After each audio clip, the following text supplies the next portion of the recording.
This is the truth between the beef with Jay-Z, Biggie, versus the Roots. Now, when the Roots first was dropping, like in the club with the jazz thing, no club, like the DJs would show them love. Like Biggie was one of their biggest supporters. Biggie was like, man, play that Roots joint. You know, like, yeah, giving them love in the club so that they could be heard.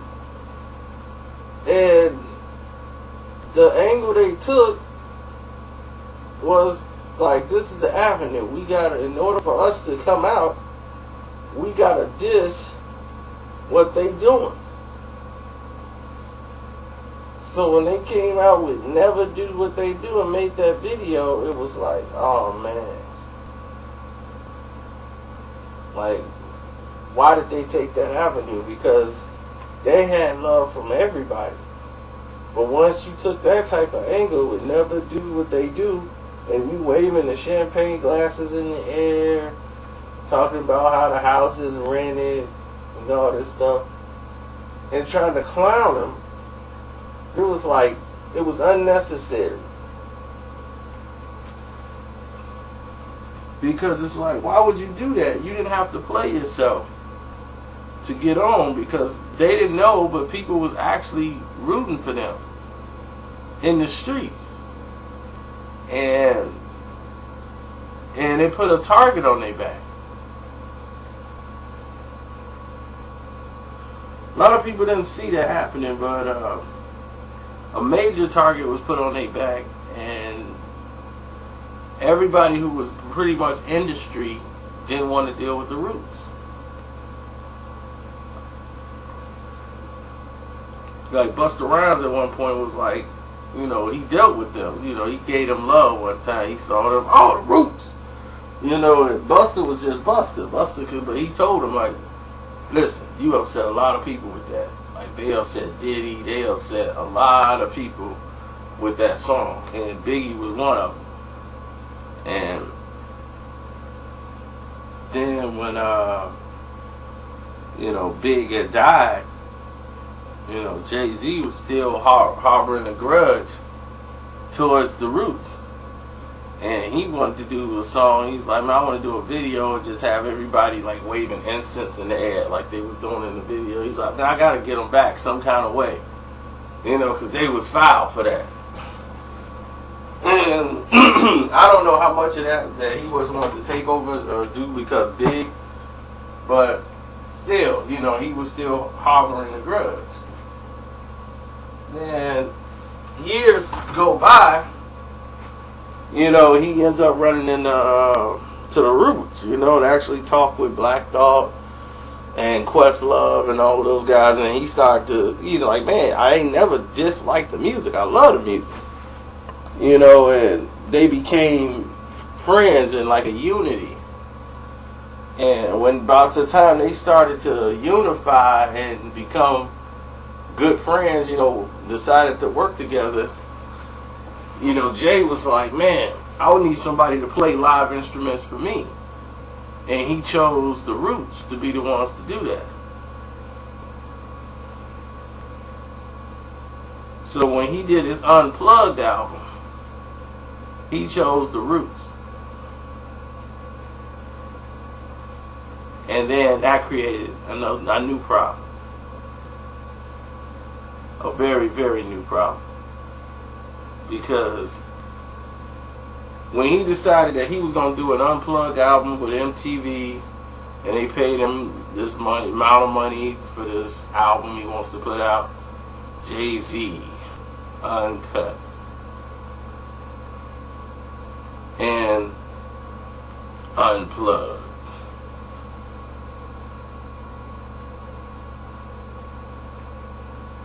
So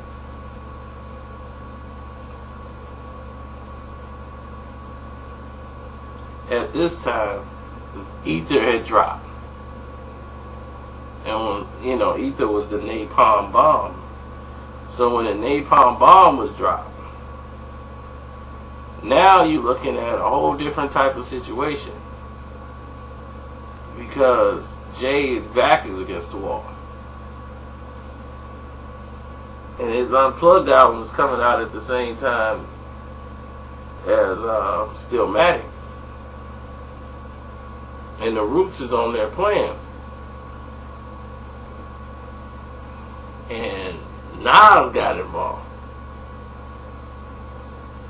because they played it on MTV, the actual show of Jay-Z's Unplugged, and they're the Roots. You know, Questlove, when he does the takeover, and they start playing everybody's verse, like musicianally, they're just playing everybody's verse to their song, and the people he's dissing, from Prodigy, Mobb Deep song, and then they go to a Nas song, and he did the Nas verse on Takeover.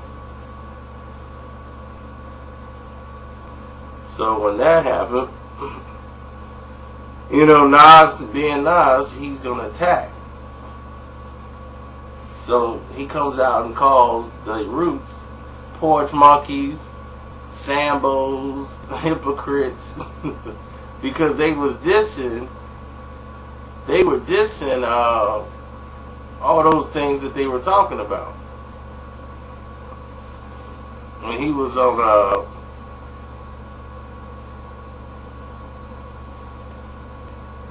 when the Roots was talking about never do what they do, now you over here teaming up with them. So when Oz get like to the point where he's upset, he just lashes out. He's good at apologizing. He'll come back and apologize. There's been plenty of times he done had hands put on him, and he went back to apologize to be like, man, look, that was on me. So this is just another one of those type of situations.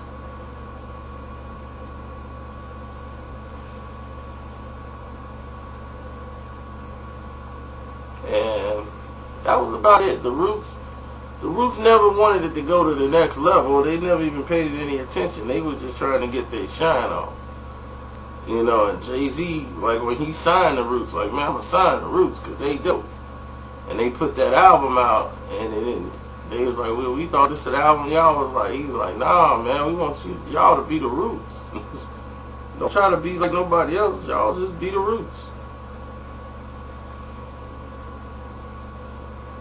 But Black Thought wanted to have a conversation with Nas after, you know, calling him, disrespecting him like that. So they were able to sit down and have a conversation with, I'm trying to think who bridged that gap.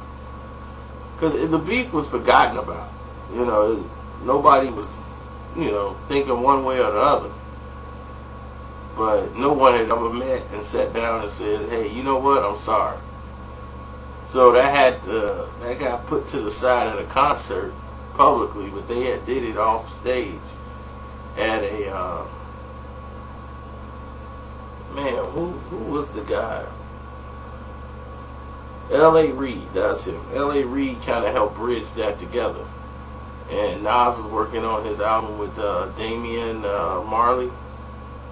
And then the Roots was, I think they were performing there, and they were there at the time, so they actually met, and they actually talked and shook hands, Black Thought and Nas.